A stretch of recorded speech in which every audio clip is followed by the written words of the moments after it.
In Ultralearning, Scott Young teaches that you can stay relevant in your field, advance your career, and master any skill with the principles of Ultralearning, a strategic, intensive, and self-directed approach to learning. Young writes that Ultralearning is a viable alternative to formal education, giving you a competitive edge at a fraction of the time and cost necessary for traditional schooling. Short-form note: while the name Ultralearning is unique to Young, other authors have also tackled this topic. Jim Kwik has a similar method called Meta-learning, which he covers in Limitless, while Peter C. Brown, Henry Roediger III, and Mark A. McDaniel discuss effective learning strategies using cognitive psychology in Make It Stick. We compare and contrast these methods with Young's within this guide. Scott Young is a computer programmer, blogger, and podcast host who wrote Ultralearning as a way to share his insights into how to enhance your brain's abilities. His methods are based on research and his experiences of taking on ambitious personal projects, such as becoming fluent in 4 languages in a year and learning MIT's 4-year computer science curriculum within 12 months.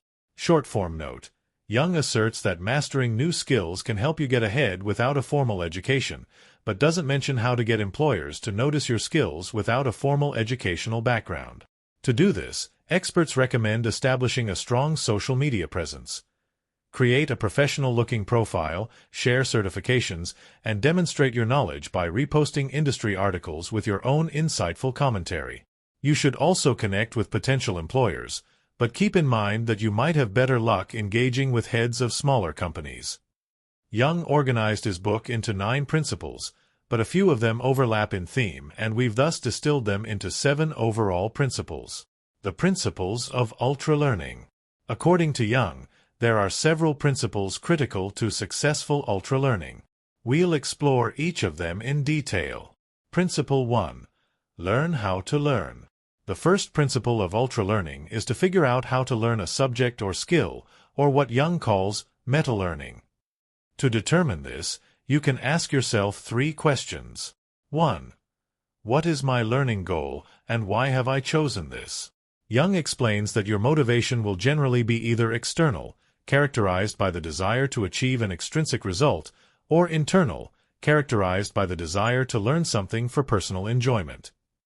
For example, wanting to learn user experience design to give you a competitive edge in marketing is an external motivation, while wanting to learn how to play the cello purely for enjoyment is internal motivation. 2. What do I need to learn to achieve this learning goal? Break your topic down into information, what you simply need to memorize, ideas, what you need to understand at a deeper level than facts, and processes, what you need to practice to understand, and list everything relevant to learn in each category. Use this information to identify critical areas of focus for your learning. 3. What strategies have other people used to learn this? Now that you know the information, ideas, and processes relevant to your chosen skill, you can come up with a plan for how to learn them. Young advises that you find people who've already mastered the skill and pattern your strategies after the methods that worked for them. Meta-learning and the Limitless learning model. Jim Kwik has a similar definition of meta-learning, learning how to learn, and details his own model in Limitless. While Kwik and Young share some similarities in their approach, they also have some differences. While Young writes that you should determine whether your motivation is internal or external, Kwik takes it a step further by explaining why this is important. Learning new skills is challenging, and your motivation can keep you going, especially when you don't feel like doing the work. Both authors write that it's important to know what your goal is and how to achieve it. The key difference is that Young recognizes that different skills require different learning strategies, so he recommends not only determining the information you should learn, but also the learning strategies that have proven effective for other people. On the other hand, Kwik's version of meta-learning offers general strategies that can be applied to any skill you want to learn. Learn how to study, take good notes, and train your memory. Young doesn't mention anything about your mindset, but Kwik writes that it's a key component of limitless learning. You must have a growth mindset, rid yourself of self-limiting beliefs and assumptions, and truly believe that you can learn. Principle 2. Develop concentration skills. The second principle of Ultralearning is to develop concentration skills and create successful learning habits. Young writes that deep learning requires deep focus, so you should confront the three main obstacles to focus. 1. Procrastination. Procrastination is knowing you need to do something, but avoiding it or doing something else instead. Young says that you can overcome procrastination by using deliberate methods for resisting the impulse, like setting a timer, pushing yourself to work until that point, then steadily increasing the time. Short-form note: this urge to procrastinate may stem from a lack of willpower. In The Willpower Instinct, Kelly McGonigal writes that you can circumvent this lack by scheduling your tasks for when your self-control is at its peak. For most people, it's in the morning, before exhaustion sets in from the mental challenges of the day. 2. Distraction. Your environment, the complexity or difficulty of a given task, or your own negative thoughts, emotions, or circumstances may keep you from giving your full attention to learning. Young recommends practicing mindfulness to maintain a relaxed mental state because having anxious thoughts can keep you from focusing on the task at hand. He also says you should take note of what environment is most productive for you so you can create it deliberately. Short-form note: aside from practicing mindfulness and managing your environment, as Young suggests, Nir Eyal offers another way to avoid distractions in Indistractable. Create pre-commitments, which act as a fail-safe when you're tempted to give in to distraction. For example, use an app to block access to social media apps while you work. 3. Poor optimization. You might not give your task the right amount of focus. Young explains that focus is influenced by arousal, how alert and energized you are. An environment that induces low arousal is typically better suited to complex tasks because it keeps your mind relaxed enough to take in new information. On the other hand, high arousal is effective for simple activities requiring lots of energy, like sports. You can thus improve your focus by adapting your environment to give you the optimum level of arousal for the task at hand.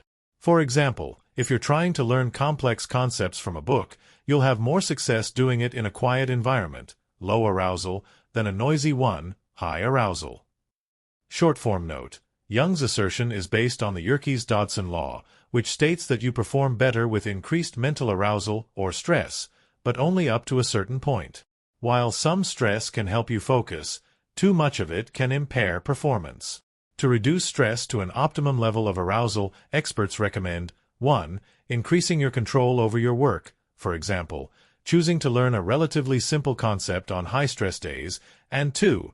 Having a pre-performance routine, a tactic that athletes use to improve attention and reduce anxiety. Principles 3 and 9. Practice effectively. Young devotes 2 principles of ultralearning, his principles 3 and 9, to going beyond theoretical learning and putting your skills into practice. He recommends doing this in 2 ways: practice experientially, or what he calls directness, and practice creatively, or what he calls experimentation. How to practice experientially. Young says that practicing experientially means devoting time to actually doing what you want to master. You can do this through these 4 tactics. 1. Create learning projects. Young explains that projects are more valuable than classes because a project requires you to create a result, and this requires a deeper understanding of what you're learning. For example, if you want to learn animation, create an animated short film. Short-form note: research shows that project-based learning leads to better outcomes than traditional instruction. By applying concepts through projects instead of just reviewing information, students increase memory retention, improve critical thinking skills, and gain a better appreciation for learning, consequently improving performance. 2. Immerse yourself in real-life scenarios. Practice your new skill or knowledge in scenarios that you would never encounter in a classroom. For example, you might learn techniques for decorating cakes by working at a bakery. Short-form note: immersion may not be the only way to master a skill, but it is the fastest way. In Outliers, Malcolm Gladwell asserts that it takes 10,000 hours of practice to master a skill. That means that if you practice a skill for 1 hour every day, it will take more than 27 years to master it. However, if you immerse yourself so that you're practicing for 10 hours a day by default, you'll master the skill in under 3 years. 3. Simulate scenarios. Sometimes, you won't be able to directly access or replicate the real-life scenario you intend to use the skill in. In this case, Young recommends replicating the aspects of the experience with the strongest influence on performance.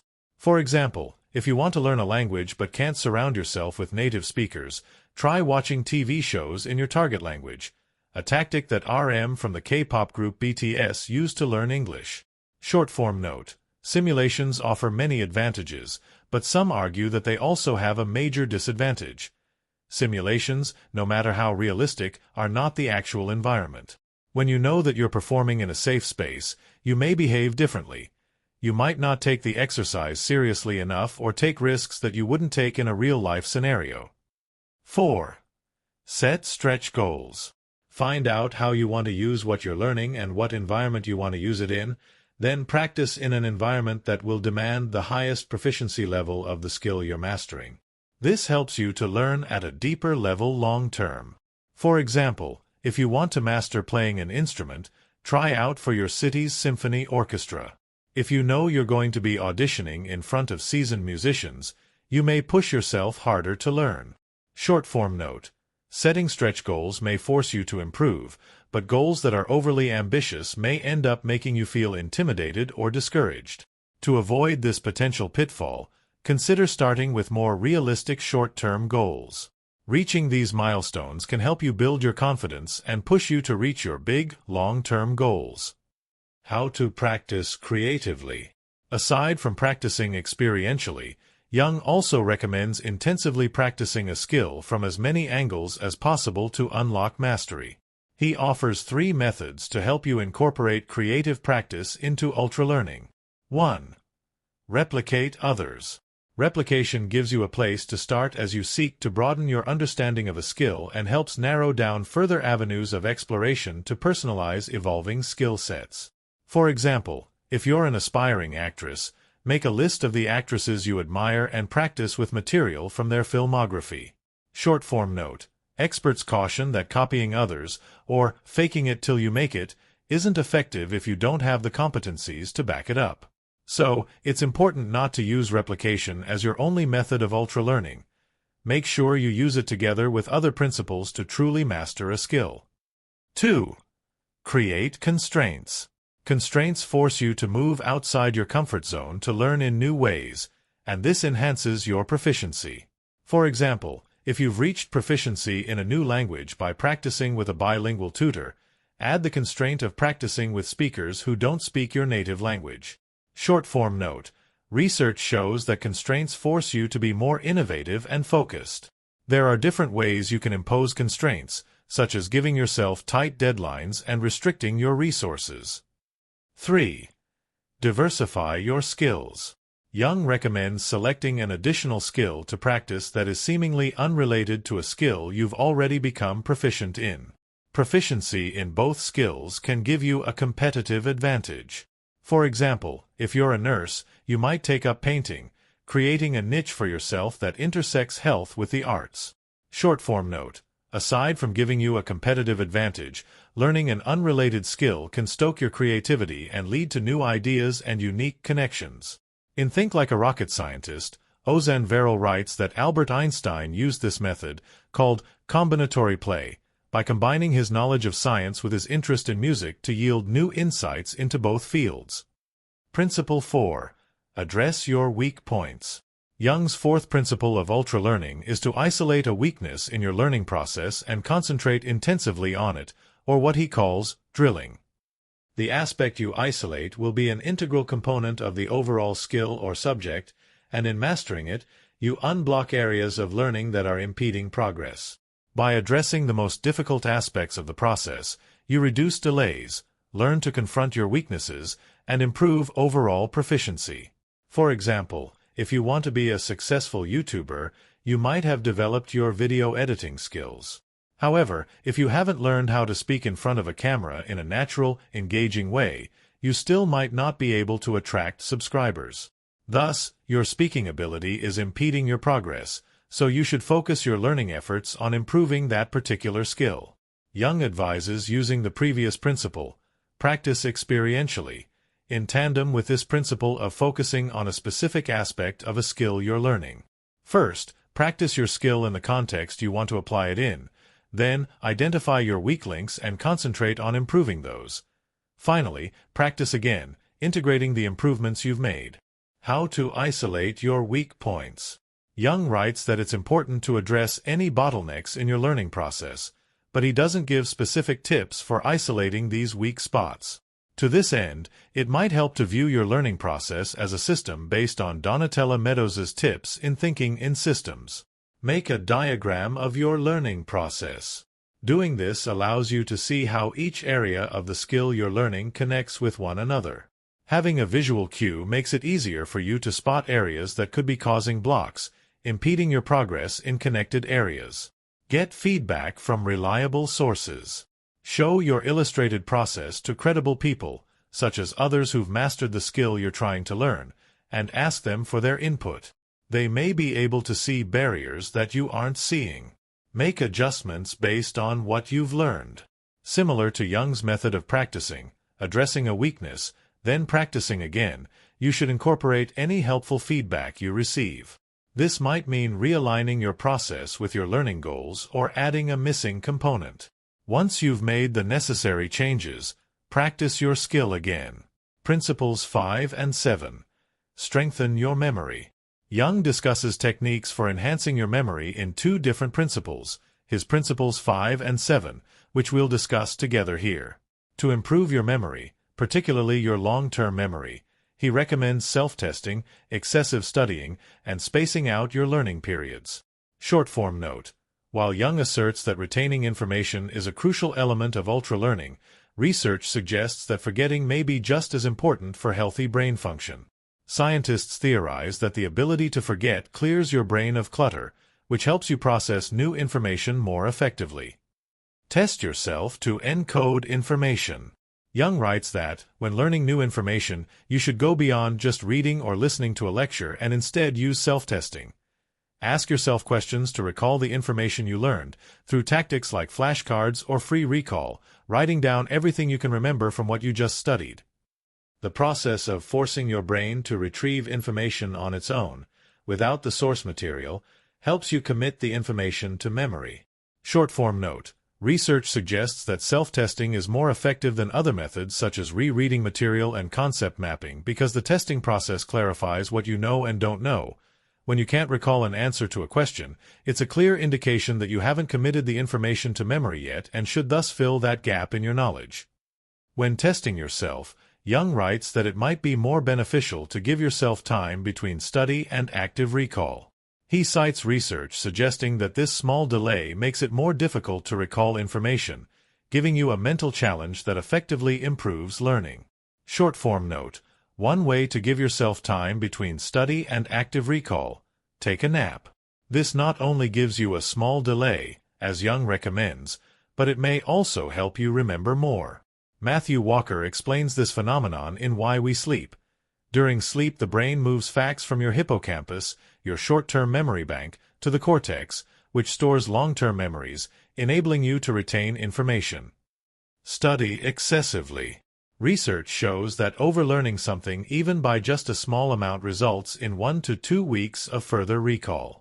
Young says you can overlearn by selecting a simple learning task, for example, changing a tire, practicing the task until you're able to do it correctly once, then practicing it multiple times after that.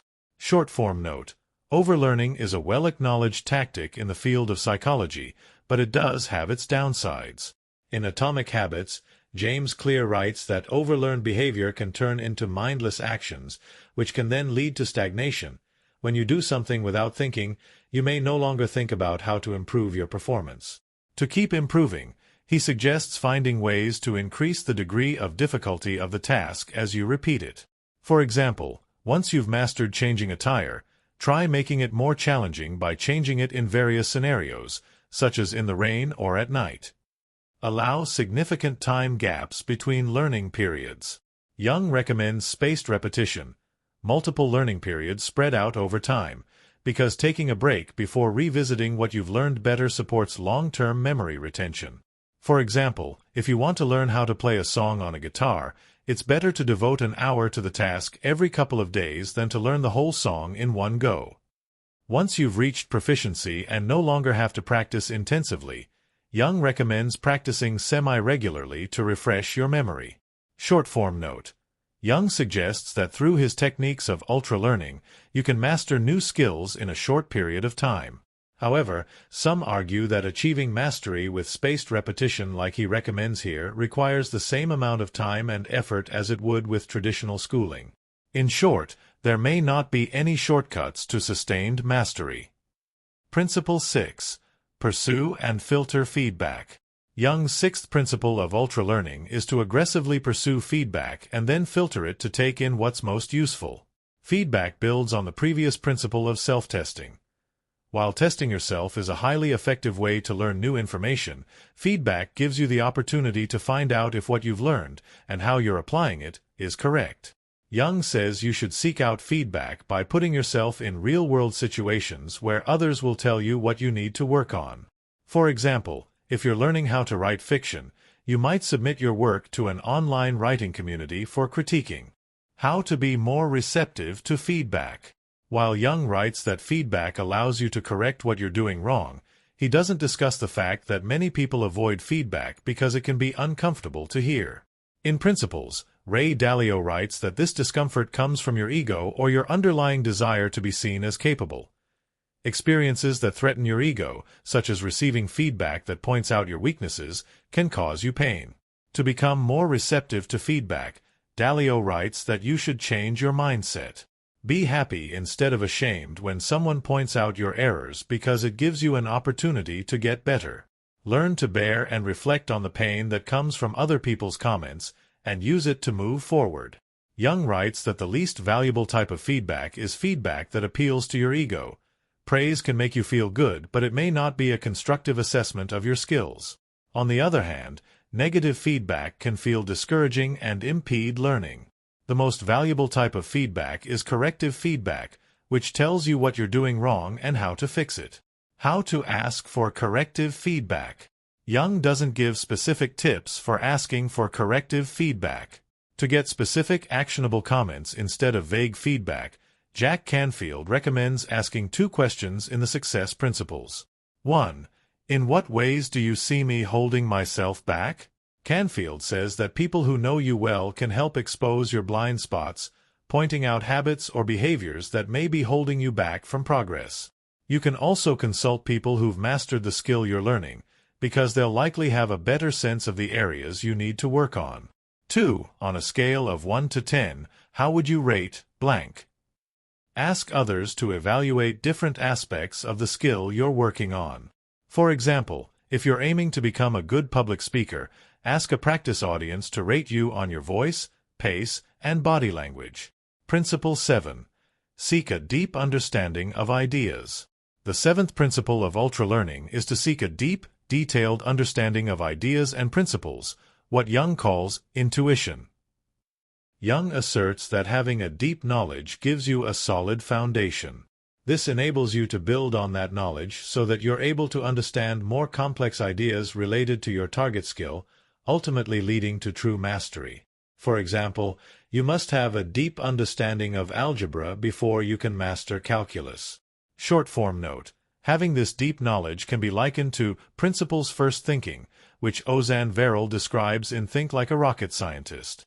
Aside from being able to perform a skill more proficiently, he writes that having a thorough understanding of the fundamental components of a topic can lead to more creative thinking. This is because you're able to pare down to the core concepts and build new connections from there. Young writes that there are 3 rules to developing deeper knowledge. 1. Let yourself struggle. Young says you should exert effort to face the difficulties that come with mastering a skill, instead of shying away from them. For example, instead of skipping an algebraic equation that you find challenging, keep working on problems until you understand the concept. This deliberate struggle leads to a deeper understanding of ideas and concepts.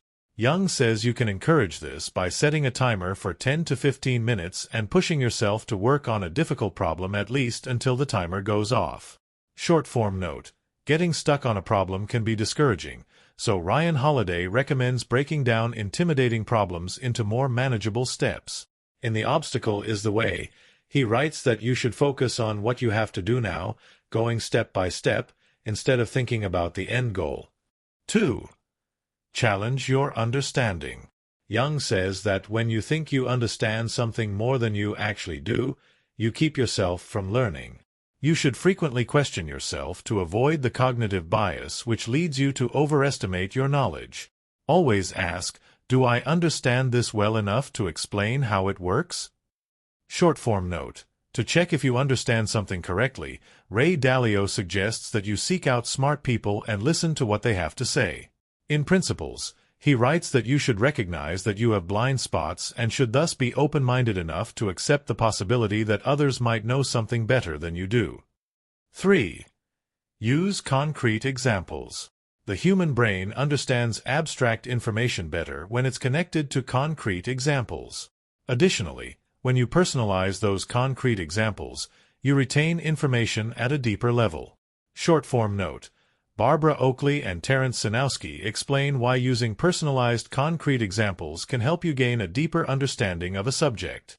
In Learning How to Learn, they explain that thoughts are based on neural connections, and new information becomes easier to retrieve when it's connected to existing information stored in your brain, like familiar, concrete situations or personal details about your life. Putting it into practice. Create an ultralearning project. Now that you've explored Young's principles of ultralearning, you're ready to create your first ultralearning project. Young outlines 5 steps. Step number 1. Research how to learn the material.